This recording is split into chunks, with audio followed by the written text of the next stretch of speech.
तो भैया सभी को राधे राधे। तो आज हम आ चुके हैं भांडीर वन। तो अब भांडीर वन में आते हैं तो सबसे प्रथम जो है दर्शन होंगे दाऊ महाराज जी के।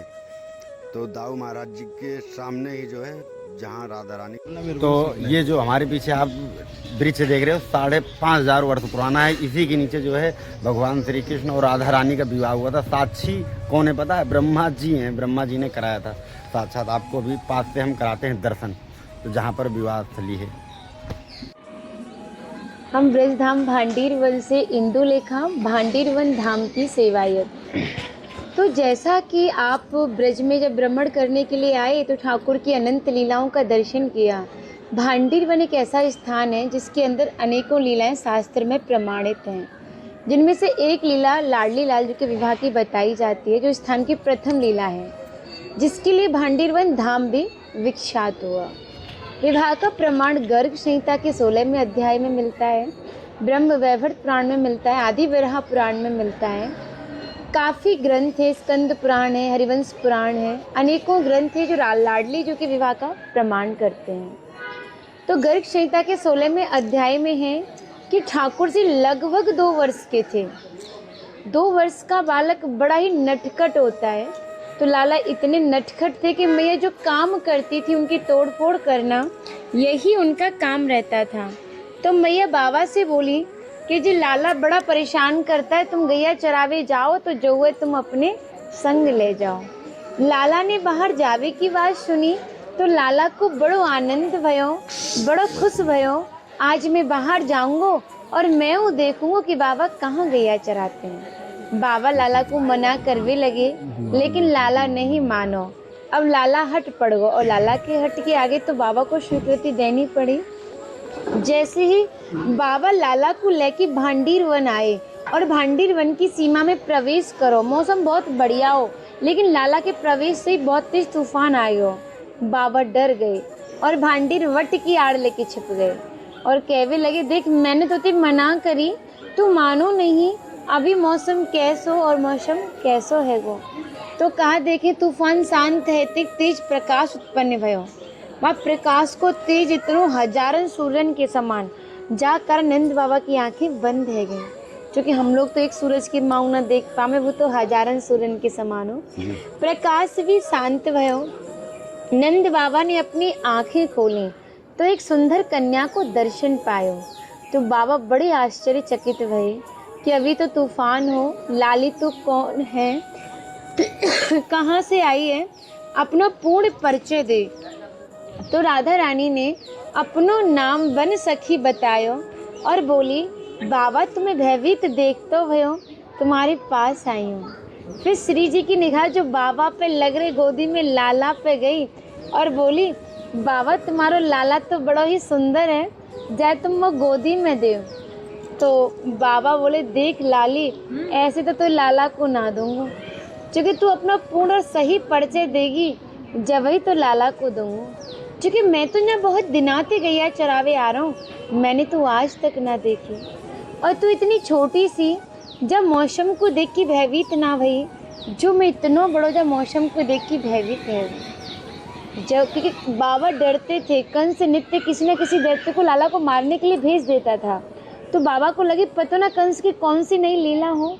जब इतना आग्रह हमारी श्री जी ने नंद बाबा को सुनो तो नंद बाबा को दिव्य रूप का दर्शन दो। जैसे ही नंद बाबा ने स्वामिनी जी के दिव्य रूप के दर्शन पाए, उन्हें नतमस्तक प्रणाम करो, उन्हें स्मरण भयो। वसुदेव जी के कुलगुरु थे गर्गाचार्य जी, जिन्होंने लाला का नामकरण करो और नामकरण के समय नंद बाबा को बताई कि भांडीर वन में राधा कृष्ण को विवाह होना है। क्योंकि हमारे नंद बाबा के कुलगुरु तो सांडल्य मुनि थे ना, लेकिन जब लाला 1 वर्ष का हो गया था तो नामकरण करने के लिए गर्गाचार्य जी ही नंद भवन आए थे। तब इतनी बात गर्गाचार्य जी ने नंद बाबा को बताया कि राधा कृष्ण का विवाह भांडीर वन में होना है। तो गर्गाचार्य जी बोले कि ये शुभ कार्य गुरुदेव आप संपन्न कराएंगे। तो गर्गाचार्य जी बोले, नंद मुझ में इतना सामर्थ्य नहीं कि मैं पार ब्रह्म का विवाह करा सकूं। इसका विवाह तो जो अनंत कोटों की, जो ब्रह्मांडों की राधा शक्ति राधा रानी, उनके साथ भगवान श्री कृष्ण के साथ इनका विवाह होगा। और इनका विवाह जो सृष्टि के रचयिता परम पिता से ब्रह्मा जी कराने के लिए प्रकट होंगे। तो इतना बात कह के जब श्री जी गर्गाचार्य जी की बात सुनकर नंद बाबा को इस बात का स्मरण हुआ। श्री जी 16 वर्ष का रूप लेती हैं और नंद बाबा श्री जी की गोदी में लाला को सौंप के आगे प्रस्थान करते हैं। श्री जी ही ठाकुर जी को किशोर रूप धारण करवाती हैं और ब्रह्मा जी का आवाहन करती हैं। ब्रह्मा जी प्रकट होते हैं और लाडली लालजू का विवाह संपन्न कराते हैं। हमारे हिंदू धर्म में एक रिवाज होती है, पिता अपनी बेटी के पीले हाथ नहीं करेगा, कन्या का दान नहीं करेगा, तब तक विवाह संपन्न नहीं होगा और बेटी पराई नहीं मानी जाएगी। तो ब्रह्मा जी ने पिता और पुरोहित दोनों ही कार्य निभाए हैं। हमारे ये भी रिवाज है कि पुरोहित कोई शुभ कार्य या मांगलिक कार्य कर रहा हो, उसको दान दक्षिणा ना दे दो, शुभ कार्य सफल नहीं माना जाता। तो स्वयं ठाकुर जी ने कहा आपको क्या चाहिए मांगो। तो ब्रह्मा जी ने कहा नारायण मुझे युगल चरणों की भक्ति चाहिए। ठाकुर जी ने तथास्तु बोला। तो ब्रह्मा जी ने उनके चरणों में से धूल ले जाकर जो पुष्कर राजस्थान का मेन मंदिर है वहाँ पर भक्ति की। फिर लाडली लालजू ने वन विहार किया, फिर अपने उसी रूप में आए, फिर लाडली जू ने लाला को नंद भवन पहुंचा दिया। बोले राधे राधे। यहाँ पर आप जब भी आते तो अनेकों मंदिर आपको देखने के लिए मिलते हैं। अगर हमारे शास्त्र में ऐसा होता कि राधा रानी का विवाह भांडीर वन में हुआ है तो हम पूरे जंगल में कोई भी स्थान निर्धारित नहीं कर सकते थे, जंगल बहुत बड़ा है।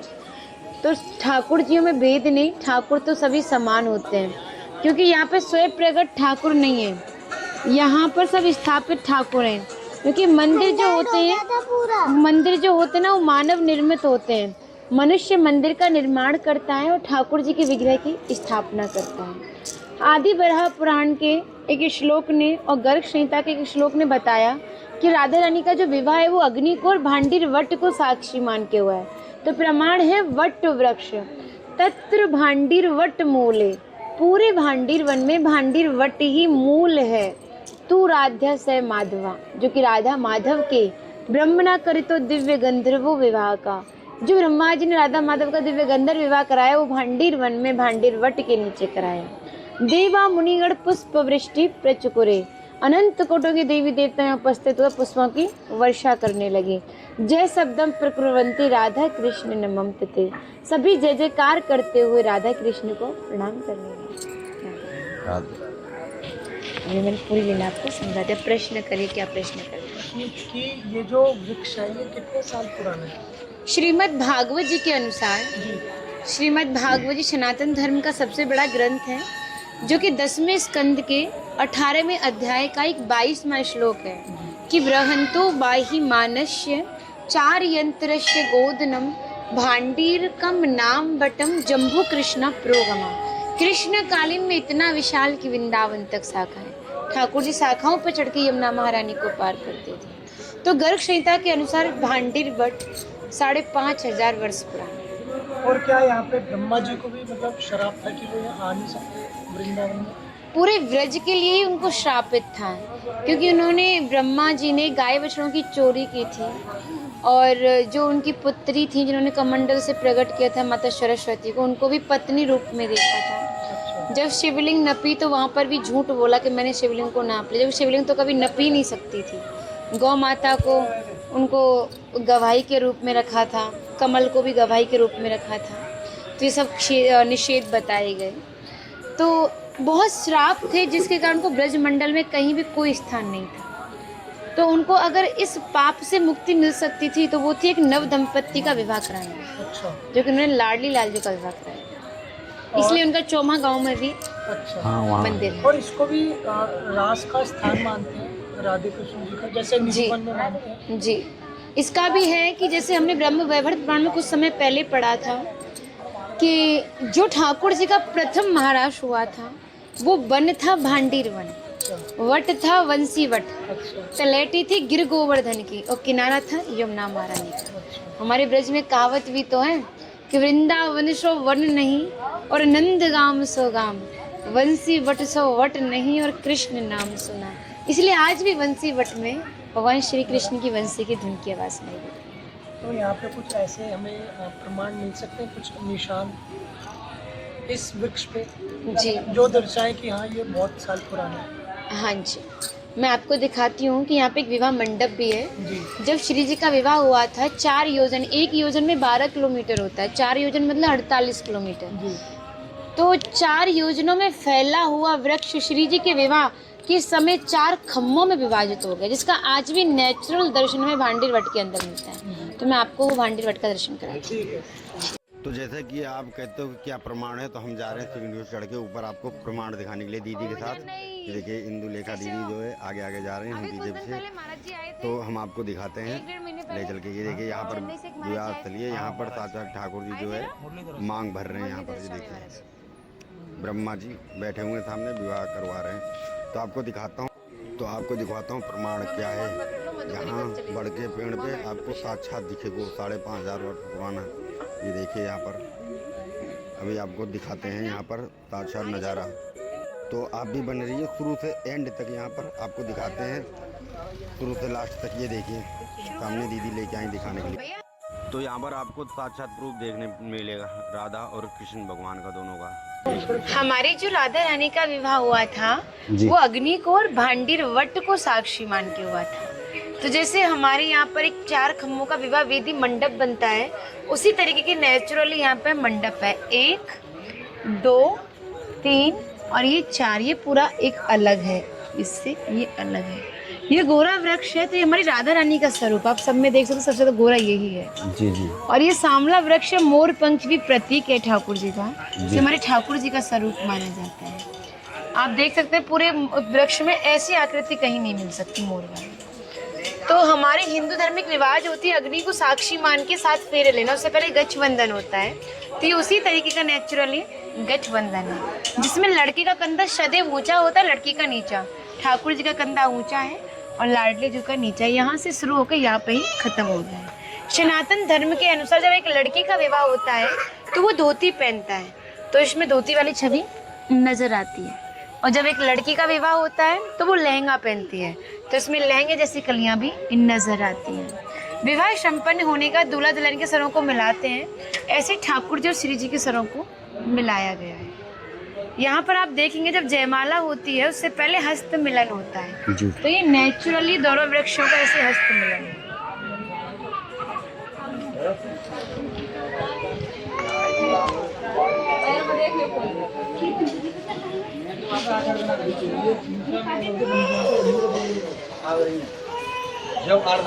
आप यहाँ पे दर्शन करेंगे, बड़ा अद्भुत दर्शन आपको देखने के लिए मिलेगा। हमारे ठाकुर जी को 2 चीजें अति प्रिय थी, एक तो मुरली और एक मोर पंख। जिस मोर पंख को वो अपने मस्तक पर विराजमान करते थे, उसी मोर पंख से लाडली जो कि मांग में सिंदूर भर रहे हैं। तो ये मांग बिहारी जी का बहुत अद्भुत दर्शन है।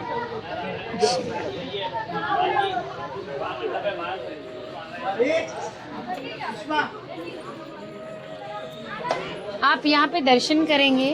भैया नथ गिर गई श्री जी की, पर्स हटा दो। ये ब्रह्मा जी नथ वहीं पड़ी है, उस पे ही हार पे रखी ऊपर ही जी। शुरू करो।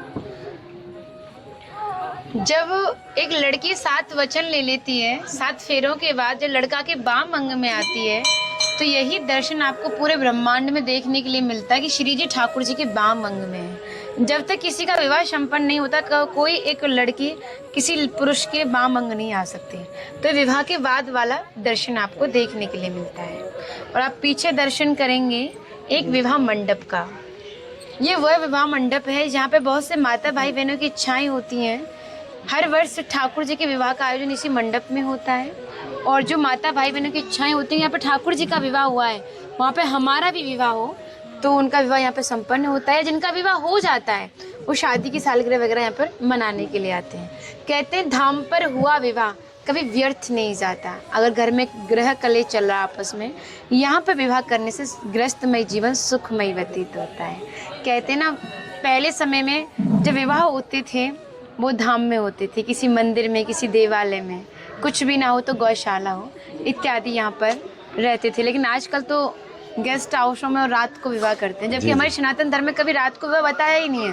रात में भोजन करते राक्षसी भोजन होता है, इसलिए हमारे यहाँ पे दिन में विवाह होते हैं और इसी मंडप में विवाह का आयोजन होता है। आप यहाँ पे दर्शन करेंगे, जैसे गर्ग संहिता के 16वें अध्याय में बताया था, कि नंद बाबा आए थे भांडीर वट की आड़ लेके छिप गए थे और तूफान आ गया था। जिस जगह वो छिपे थे आज भी वहाँ पे राधे श्याम नाम के दर्शन होते हैं। रा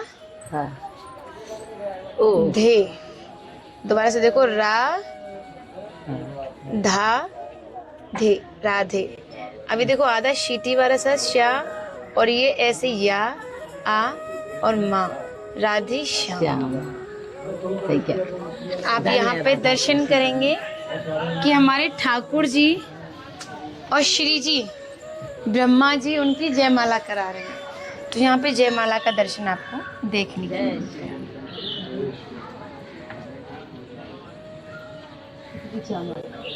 श्री राधे। तो ये थी ठाकुर जी की हमारी लीलाएं, भांडीर वन में कैसे किया है लीलाएं। तो बहुत बहुत धन्यवाद दीदी आपका, और मिलते हैं आपको नेक्स्ट ब्लॉग में। तो तब तक के लिए राधे राधे। तो सुनते रहिए, हमारे न्यू ब्लॉग का इंतज़ार कीजिए। इसके बाद आपको दिखाते हैं न्यू ब्लॉग। तो राधे राधे, कुंज बिहारी श्री अरदास। तो आप देखना न भूलें, और ठाकुर जी की लीलाएं भांडीर वन की सुनना न भूलें। तो मिलते हैं नेक्स्ट पार्ट में। राधे राधे।